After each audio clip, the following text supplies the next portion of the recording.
Whoa, what was that for? What's that for? Moment I'm detaining you. Potentially on terrorist offence. Okay.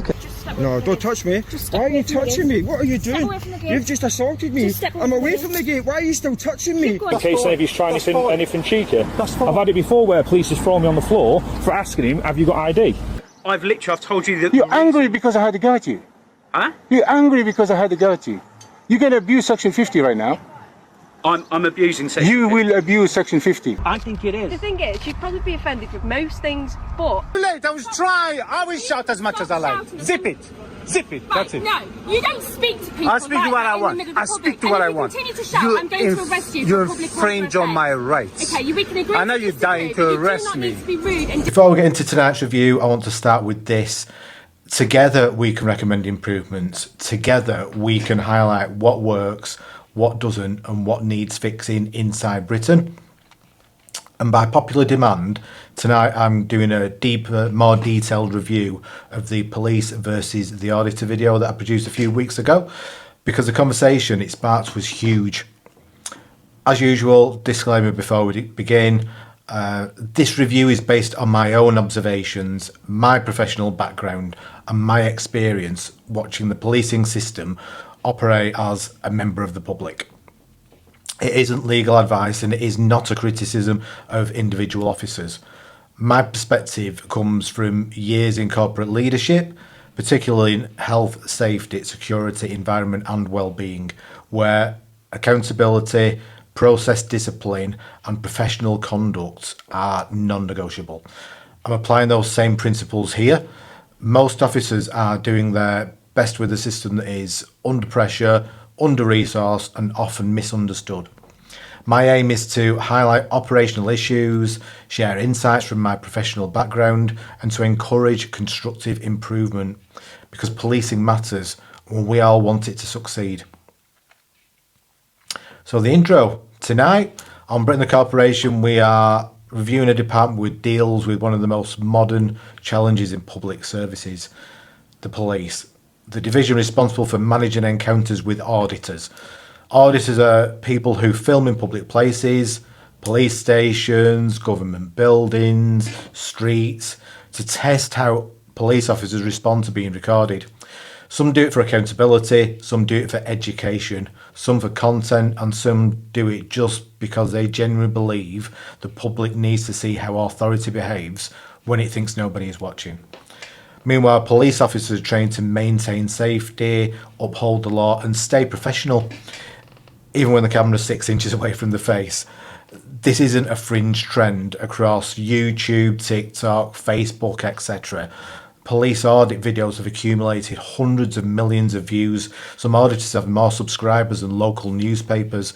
Some interactions get more reviews than national press conferences. So tonight we're going to break down what auditors actually are, why they film the police, how officers are trained to respond, why some interactions escalate, the role of the police ego, the improvements that we are starting to see and what the public should do, and how a well-run organisation would handle these encounters. So let's begin. So what are auditors? So they're not journalists, not troublemakers, they are something in between. Auditors are individuals who film in public to test police professionalism, knowledge of public photography laws, respect for civil liberties and the boundaries of public accountability. They're not inspectors, they're not undercover agents, they're not criminals, they're not heroes either. They are just members of the public exercising a legal right, the right to film in public. The National Police Chiefs Council states members of the public and the media do not need a permit to film or photograph in public places. Some auditors do it responsibly, some are provocative, some do it for education, but the principle is the same. They test the system by observing how the system reacts.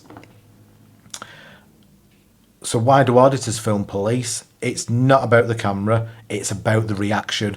Auditors film police to test their professionalism, check their knowledge of the law, expose bad behaviour and highlight good behaviour, educate the public and create content. They hold authority accountable too. And that's the key point. The camera isn't the test. The reaction is.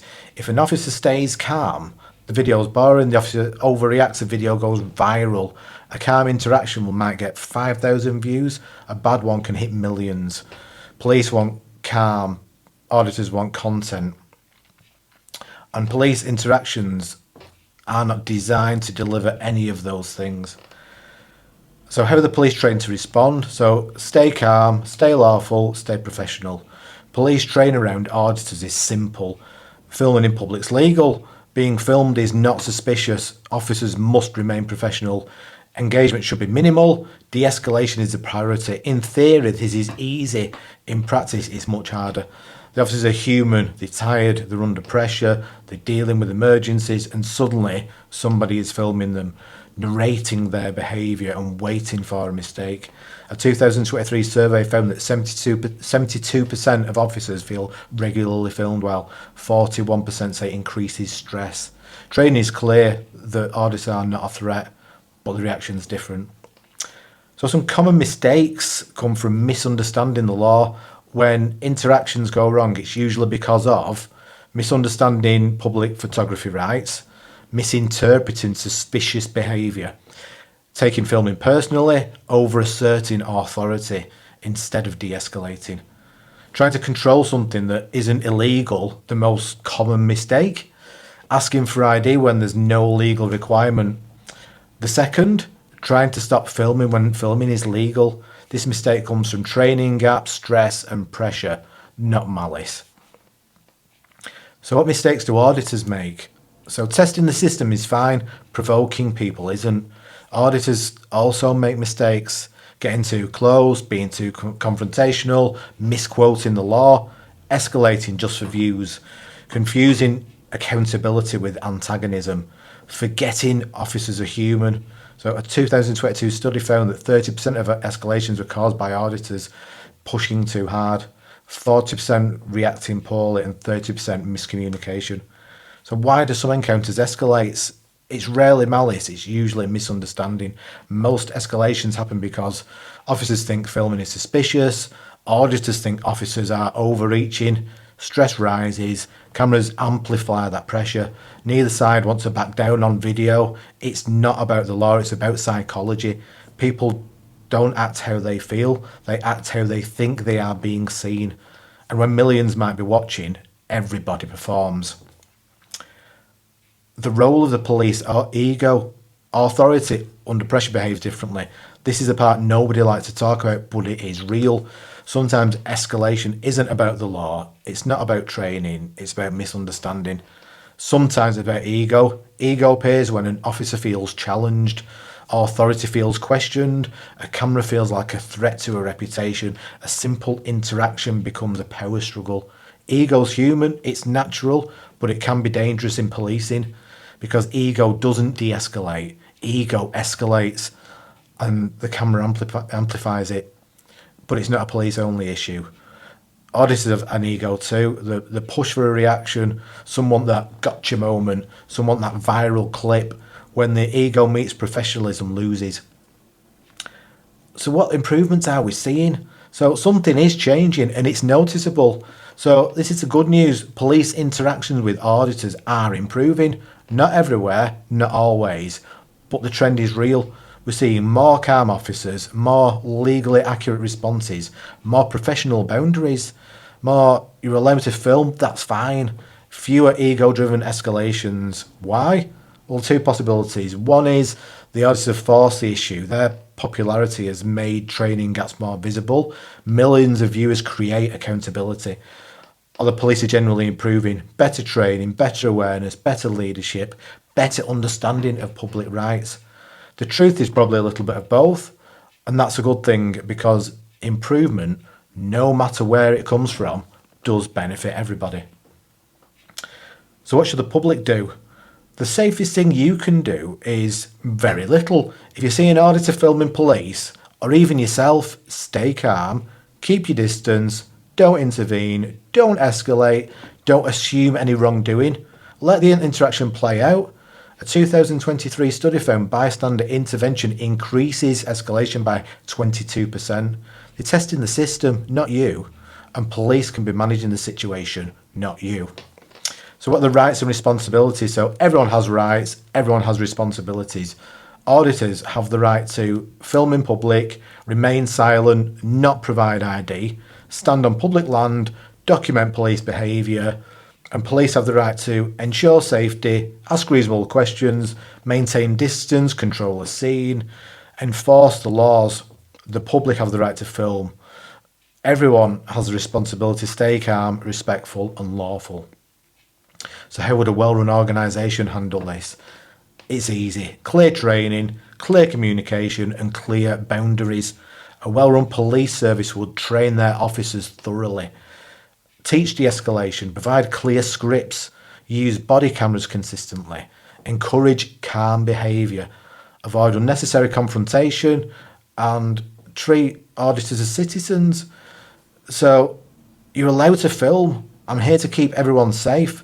Let me know if you have any questions. That's the type of script they should be using. When that was used, 47% of escalations reduced in 6-month period. So if you see an auditor, remember this. They're allowed to be there. Police know what to do. You don't need to intervene. The system's being tested, not you. Stay calm, stay safe, and stay observant. So police interactions aren't failing because of the people. They're struggling because of the structure around them. Officers need clearer training. Auditors need clearer boundaries. The public needs clearer understanding. If Britain were a business, the leadership team would be reviewing these processes, improving communication and investing in that training. Instead, it continues to function despite that structure and not because of it. So here's what I want to do next. I want to review more departments within Britain. Transport, education, housing, local councils, or even deep dives into specific issues.